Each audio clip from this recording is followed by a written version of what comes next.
જે દુપટ્ટાની વેરાયટીમાં light colour chart સાથે એક સોબર અને ડિસેન્ટ આર્ટિકલ આવી ગયું છે. સૌથી પહેલા તમને દુપટ્ટાનો લુક બતાવી દઉં. પ્યોર ગજી સિલ્ક ફેબ્રિકનો દુપટ્ટો રહેવાનો છે. ડ્રેસ ઉપર પૂરો ફેન્સી દુપટ્ટો રહેશે. દુપટ્ટામાં ઓલ ઓવર બધી જ પ્રિન્ટ રહેવાની છે. ટોપની વાત કરીએ તો ટોપમાં તમને સાટિન કોટન ફેબ્રિકનો ટોપ મળી જશે. ટોપના તમે નેકલાઇનમાં જોઈ શકો છો જરી વર્કનું અને સિક્વન્સ વર્કનું એકદમ હેવી કામ કરેલું છે અને ઓલ ઓવર ટોપમાં તમને બુટ્ટી વર્કનું કામ જોવા મળી જશે. સલવાર આમાં કોન્ટ્રાસ્ટમાં વાઇનમાં રહેવાની છે. રિયોન ફેબ્રિકની સલવાર હશે. ટોપ અને સલવારનું કટ ફૂલ સાઇઝ રહેવાનું છે. એક ટાઈમ તમે 5, 6, 7 એક્સેલ ની કુર્તી પહેરતા હો તો એમાં સફિશિયન્ટ કાપડ રહેશે. એક છે એમાં વાઇન કલર, એક છે એમાં રાણી કલર.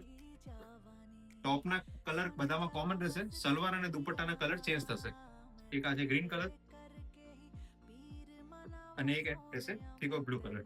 ચારેમાંથી કોઈ પણ કલર તમને ઓર્ડર કરવો હોય તો એનો સ્ક્રીનશોટ અમારા વોટ્સએપ પર મોકલો. સ્ટોર વિઝિટ કરવું તો લોકેશન તમારા સ્ક્રીન પર આપેલી છે. આર્ટિકલ કેવો લાગ્યો? ગમ્યો હોય તો લાઈક શેર ફોલો.